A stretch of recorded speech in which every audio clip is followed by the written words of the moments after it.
Alright, how's it going, guys? Quick deck profile for you.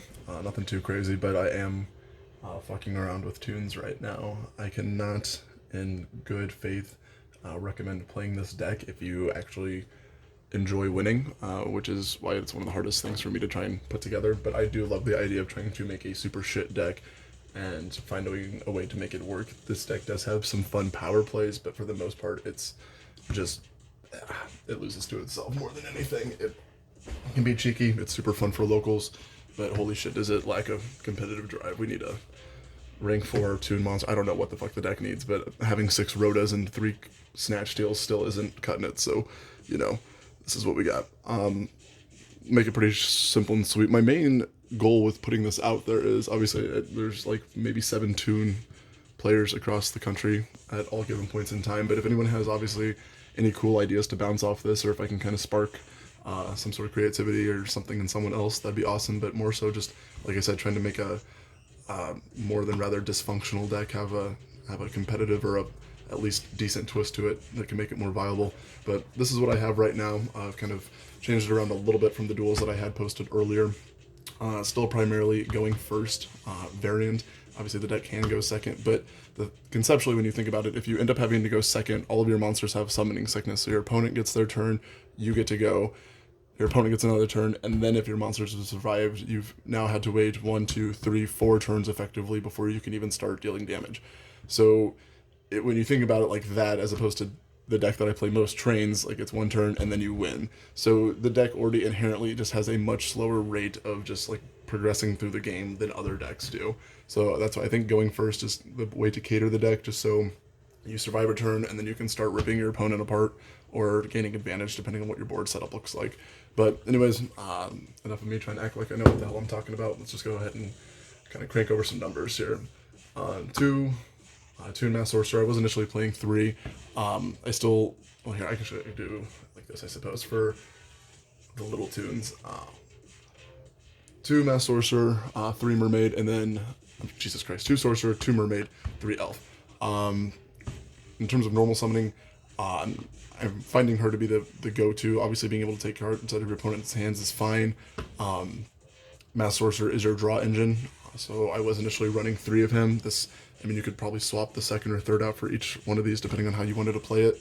I was trying to do a Secret Village of the Spellcasters lock first, for the deck conceptually, so I was playing 3 of each, just so you always had a Spellcaster on field. With that, you have to play the original Toon World, though. You have plenty of search cards, but if you find a way to get to Secret Village of the Spellcasters, you open it, you search Toon World, drop one of these, you effectively, but Toon World doesn't stop the monsters from destruction, so again, didn't really work out too well. Again, thing I'm working on conceptually, not everything's going to be fire. Toon Mermaid is a great extender, though. You play Dweller, so she can kind of buff there, but having access to rank 4 plays can be cheeky ways to kind of cheese out games that your opponent wasn't necessarily expecting. So I have been liking this. Obviously, being able to summon Mermaid in defense position turn 1 and just sitting on her adds more of a, I guess, like a defensive factor rather than having to normal summon these and just let your opponent beat over them and taking damage. So that is, I guess, food for thought as well. It has come up. But as of right now, 7 level 4 tunes. 1 Red Eyes and 2 Dark Magicians. So I fucking hate Red Eyes Toon Dragon. I opened up this card I don't know, like it's like the only card in the deck. I hate it. It's so dead in your hand. I was initially playing 2 and 2. A lot of people play the Redstone of Legend to try and tutor this out. That's great. Play that if you want. When I played it before, it didn't really do anything too good per se. He is a level 7, which does tap into your extra deck a little bit, but the main, he just gets a Toon monster out of your hand, which can be fine, but I find Toon Dark Magician more valuable than him in terms of Dark Magician gets you to anything in your deck, whether it be a monster or a spell or trap. So Red Eyes can definitely be good, but for as much as I open him, he's just absolutely dead as fuck. So playing more than one of him, I've never needed more. Obviously, if you're playing a different variant, but let me know if that makes sense. But fuck Toon Red Eyes. I maybe cut him. Don't actually do that. He's decent sometimes. And then I am playing Toon Blackluster Soldier. 3 was in my initial build. Again, I'm trying to cut down a little bit, and obviously I was looking for more of a control factor. He doesn't really do much turn 1 other than dropping himself. His banishing effect is obviously amazing, but the fact that he can't attack and banish, it's one or the other, definitely inhibits him a little bit from being like top tier. But he is a decent addition. Obviously, being able to poke directly for 3k isn't bad ever. So that is it for the monsters. No hand traps. I am not playing hand traps, but we're going first, so we're trying to not have to need hand traps. For the spells, oh shit, my bad. 3 Toon Kingdom. That was like the laziest placement ever. Yeah, 3 Toon Kingdom should go without saying. That's kind of the function of the deck, or what makes the deck go. So, I mean, don't try and argue with me on that number. 3 Toon Table of Contents, first road of the deck, searches anything Toon related. 3 Toon Bookmark, Rota 2.0 of the deck, and also adds protection to Toon Kingdom. Even with 6 Rotas, I mean, the deck still struggles because you can effectively form your hand to whatever it needs to be, but at the end of the day, you are still playing Toons, and that is the biggest fact that you have to reconcile with. You can definitely have some nasty locks turn 1, but if you're going second, trying to like break through someone's board, it's a lot easier said than done. So just make sure you win all your dice rolls. And then I am playing 3 Toon Page Flip. For those of you who don't know, this is just simply you select 3 different Toon monsters from your deck, and your opponent randomly selects one, and you get to special summon it to your side of the field. You have to control Toon World, obviously. It is a quick play, so you can special summon them out on your opponent's turn. You know, protect yourself from damage, and if they survive, great, they're good to attack. But yeah, it's just a more it's wonky way to get your Toon monsters out, rather than, you know, just sitting at and looking at your dead red eyes in your hand the entire match. 2 Extravagance. You could play 3 per se. I've got 2 right now. If I had Pot of Prosperity, I would probably try that out just to see, you know, what that would do for the deck. Obviously, getting more cards in your hands, never bad, so Pot of Extravagance is working pretty well. You seldom touch the extra deck, so it's definitely not like too much of a hindrance on the deck's like overall performance.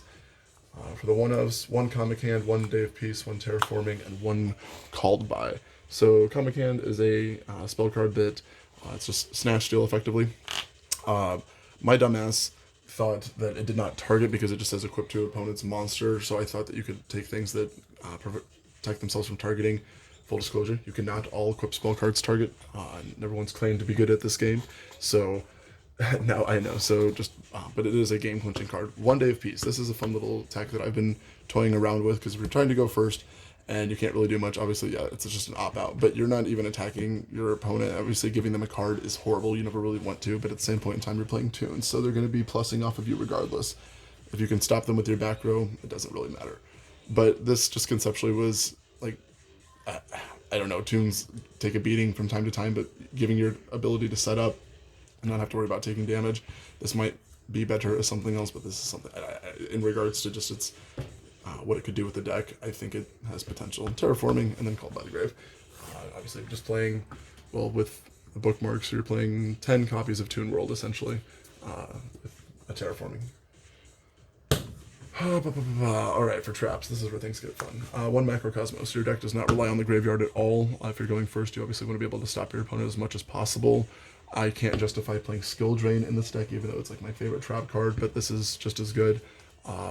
The only thing that you need in your graveyard is the Toon Bookmark. If you don't land that in the graveyard because you have this out, that's fine. I'll take that trade-off because odds are I'm probably winning if I have Macro out and it's doing enough to the deck that my opponent's playing. So I'm a huge fan for Macro. Just in general, like I love playing in Cosmos, so I think it's a pretty spicy, good fit for this deck.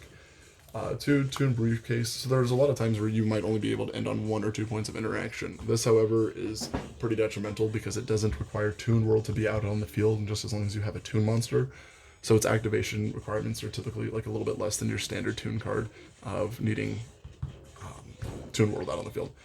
Like I said, anytime your opponent summons a monster or monsters, singular or plural, it actually shuffles the monster back into the deck. Can just be an absolute blowout card, and it's also just not a very popular trap card, so people don't play in, or people play into it a little more aggressively than not. 2 Strike, nothing fancy. I think Strike's pretty insane. This format effectively acts as like a third Called by the Grave for your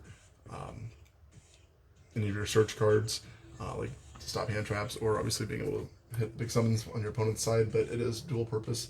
But big fan of Solemn. 2 Torrential Tributes, obviously with you being able to protect your Toon monsters with Toon Kingdom, you're not really too scared of board wipes, but obviously just being able to catch your opponent off guard. This is a newer addition to the deck that I'm trying out, but I do think it definitely has really good potential going forward. So we're going to keep it at 2 for now. And then last lockdown card is just triple summon limit. You're really not popping off. You're not doing wombo combo galore. You might be able to, you know, if you have a Toon Dark Magician and a Red Eyes, you can obviously start special summoning like a good amount from your hand and deck and then going into the extra deck, but that's typically more late game.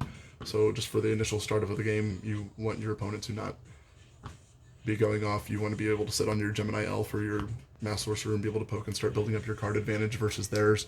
And I feel that this card just works incredibly in line with the theme of the deck and just slowing down the game state and getting fucked up by Toons. So that is it for the main. It's 40 cards on the dot. If I can find a way to make it more consistent or add way more draw cards, I would probably do that. But again, there's only so many options. You could go for like a dark variant where, I mean, maybe you play like 1 BLS and you play like more Dark Magicians. You take out the extravs and you go for like Allure of Darknesses, and you can play like 3 Mass Sorcerer. Toon Gemini Elf she's Earth. Yeah, I don't know. Again, Toon Cannon Soldier's Dark, so I don't know. Like you could actually have. Yeah, we'll put this down here too because I can. But yeah, you should. I mean, again, that's just another thing that I've had in my mind. But with Droll and Lockbird being, I mean, you can't really fear Droll and Lockbird in this deck. If you're gonna play this deck, you can't give a fuck that Droll and Lockbird's popular because this deck just straight loses to it. But they just don't draw it, and then you're fine. We'll do extra deck. So this is all just utility. There's nothing that's like mandatory other than, I would say, Red Ice Flare Metal Dragon, but this is just more so what you want to make out of it. 1 Dweller, 1 Honor Arc. Again, I was going through my binder and I was like, damn, I haven't played Honor Arc in years. That would be fun to bust out. Obviously with Zeus being a card though, you can, you know, take 2 monsters or take a monster with this attack, and then you've got a live Zeus. So I don't know, again, niche play. Baguska, again, just slowing down the game state. Whole purpose of the deck and being able to poke away. So late game, if you have like a 2 monster set up in level 4s, you go into this, keep them in defense position, and then just switch them to attack. You get the idea. But Tornado Dragon, I have not gotten to play this guy in a deck yet, but number 27, Dreadnought Dreadnoid. So, you know, we're going to find a way to play trains up in this bitch. And obviously with the rank 4 plays, you're able to slap into this, attack over a monster, and then I'll show you what we go into with him. But Utopia, the lightning package, you could play like the double or nothing package as well, because you are playing a pretty heavy rank 4 toolbox. So that probably wouldn't be a bad idea, honestly, just to be able to your opponent whenever they've got a setup rather than trying to attack directly for game. That's probably honestly the way to do it, is just make like rank 4 Toons. Fuck. Alright, will someone do that and let me know how that goes. 1 Big Eye. Again, just going through the binder, you have rank 7 plays. This is, you could play Draco Sack. It doesn't matter. There's some Harmonizer, whatever. That one's decent.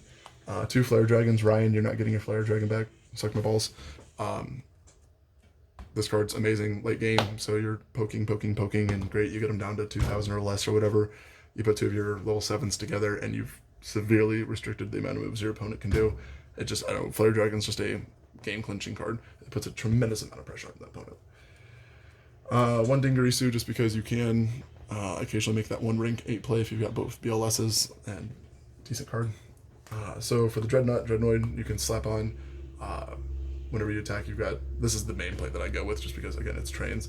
You attack over a monster, you can slap this on top of the Dreadnoid, burn for another 2,000, slap, leave on top, and then boom, there's your Zeus play.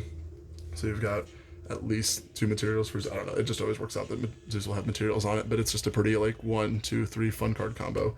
And then 1 BLS, just in case you gotta get rid of anything on your field, or if like you're big eyeing or comic handing their big monsters away, just gives you something to go into.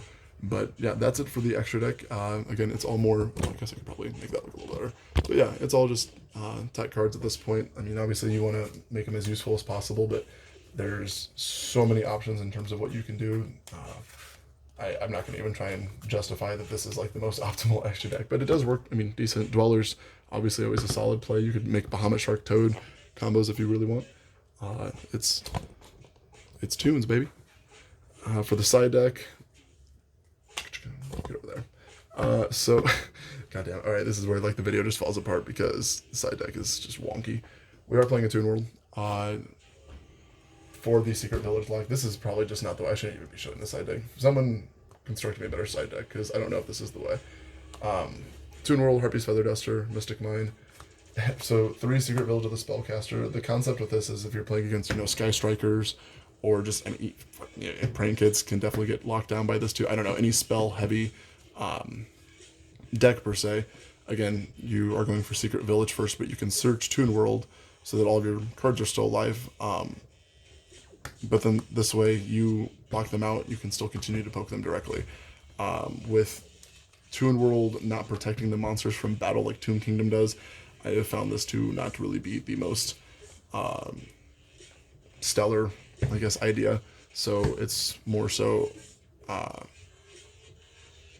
fuck, these could probably, realistically, if you really wanted to, you might switch these out for Mystic Mines and just run 3 Mystic Mine, because if you lock your opponent going second, you play Toon World, you can still normal summon 1 monster and then just continue to poke directly under Mystic Mine. So, I mean, there's another theory as well. Again, I was trying to do a Secret Village lock. It wasn't necessarily again, just trying new things. Goddamn, my dog's trying to get in my room. Give me 2 seconds. Go on. Badass. Alright. But again, just food for thought. It's Toons. It's not like this is going to be on your next YCS top 8. Externally, it is, because I'll probably be there. So, and then 3 evenly match. Just going second. Fuck their board. Obviously, this deck can't play through +7 advantage, so you gotta do what you can to kind of make it more fair. I totally dropped a fucking card. God damn it. Alright, we're almost there. 3 Dimension Shifter, going first or second. This card can be, again, it's just another Macrocosmos. It doesn't hinder your deck. Nibiru, just for slowing down the opponent as well. If you get Nibiru off, give them a huge fucking token, and then take that token with Comic Hand. That's probably the coolest play the deck has, but you save that big dick energy for round 2 or 3. As of right now, that's how it sits. The only thing that actually, no, there's tons of things that could probably be better. The only thing that I'm really, really trying to focus on right now, I guess, would be just what to gear the extra deck to do after games 1 and 2. So obviously, if you lose the dice roll, the odds of you losing game 1 are going to be pretty detrimentally high, but you can sneak them, definitely. It's just more so, you just got to play into the considerations that the deck it's so slow going second. So, I don't know, like Tanker Tops wouldn't be bad either for the extra deck or even in the main deck. I'm not sure, but again, all sorts of options. The deck is super fun. I mean, I would definitely maybe try it online a little bit first, just so you can brace yourself with the pace of it before you just go out and buy a bunch of Toon cards. But no, I thoroughly enjoy the deck. I will continue to play it for a little while here, just because I've had the spark of inspiration to play it. But yeah, I'll definitely look forward to hearing you guys' feedback. I appreciate you guys keeping up with the channel, and see you guys next time.